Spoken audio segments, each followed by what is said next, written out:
Hey, what's good, everybody? It's your boy Matthew Maley from MatthewMaley.com.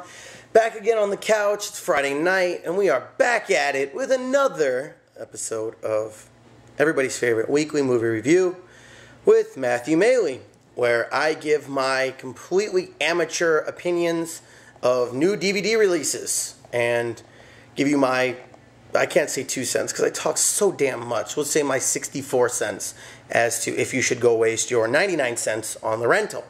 Or maybe more, if you're like me and watching movies inside hotel rooms when you're going to pay like 15 bucks. God, what a rip. So this week, I reviewed a film that I was actually very excited about. I wasn't able to see it when it came out because of its very limited release and the fact that the only independent theater really, that shows much is a good 35-minute drive from my house, 40-minute drive. And it's down in Scottsdale, and it's really uppity, and it's just snobby, and I just don't like going there, to be quite honest. But, so as soon as I heard that it was coming out on DVD, I actually went to like 7 different Blockbuster Expresses, and none of them had it. So I finally went to 3 different Redbox and was able to find it. And I'm speaking of Biutiful, which is the newest in the, it's Alejandro González Iñárritu, right? Yes, Iñárritu. Yeah, he's a great director. You would know him from Amores Perros. God, I can't roll my R's anymore. That's what happens when you take 4 years of Spanish and you're a beast at rolling R's, and then you don't take a Spanish class or speak Spanish for the next like 6 years. You lose it. It sucks.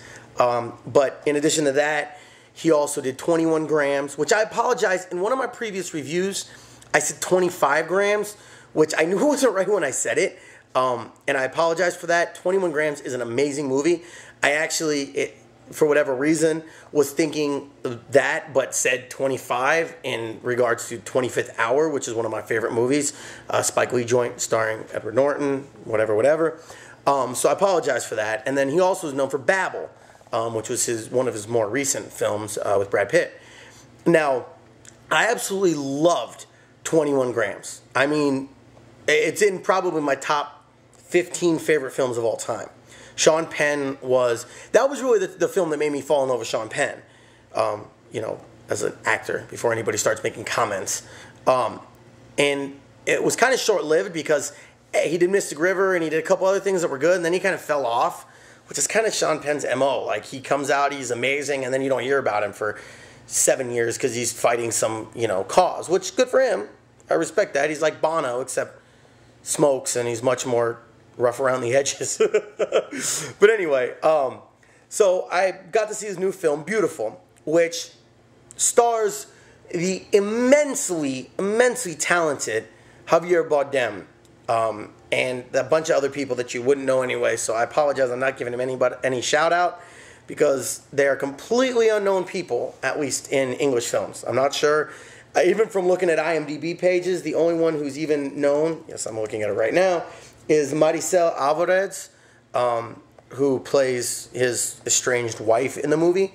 She's the only one who even has an IMDb page, or pictures with it. So I'm assuming everybody else was pretty much unknown. The movie is filmed in Barcelona, which is one of my favorite cities in Europe. I'm a big fan of Barcelona. I've been there 3 times. And I really liked it there. It's a beautiful city. But it's amazing how well Iñárritu does of taking it from being a beautiful city and making it look like you're playing the newest Grand Theft Auto game. It is the most dreary, bleak collections of grays, browns, and everything else you see in sandbox first-person shooter video games.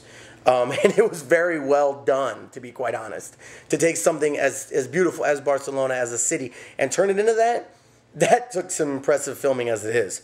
But the film follows Javier Bardem's character, who is a single father dealing with a drug-addicted and just basically not very good person of a wife, and going through the struggle of still loving her and still wanting to have her in the children's life and even in his, but every time he tries, she finds some reason to make it not worth it. Add to that, he's got some criminal ties to illegal labor, which kind of delves into another topic and issue in itself. And to make the trifecta, he finds out he has terminal cancer. So the story follows his attempt to keep the cancer hidden, take his whatever treatments he can, without letting his wife, his children, any of his friends or business partners, I'll say that loosely, illegal business partners, know about his sickness and about the cancer that's literally killing him throughout the movie.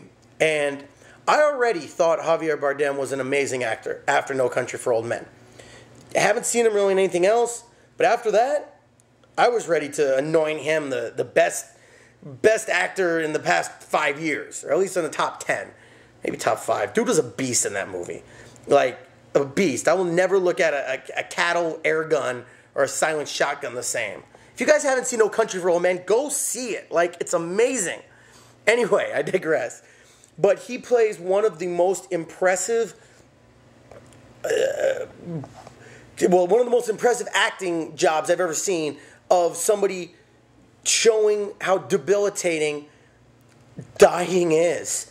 And it's amazing to say, but dying is really, really debilitating. And he played it so well. Literally, as soon as the movie ended, I turned to my buddy, and the first thing I said was, that reminded me so much of Tom Hanks' character in Philadelphia, which is another great movie. If you haven't seen Philadelphia, that's about the story of a gay man with AIDS, played by Tom Hanks. And watching Javier Bardem slowly break down and try his hardest to not let on, and try his hardest, and just watching him come to grips with dying, but never really accept it, it was truly amazing. I thought his performance was better than the overall movie, which I know that's kind of saying, well, how can you separate one from the other? But you can. His performance was amazing. And of the Iñárritu movies, I would have said this was my least favorite, but it probably had the best performance. It was also very much on par with Sean Penn, his character in 21 Grams, who's going through and trying to get a heart transfusion. Again, great movie. Really, Iñárritu doesn't make bad movies. And this one, I'm not saying it was a bad movie by any means. It was a solid 4-star movie if it were for nothing other than his performance alone.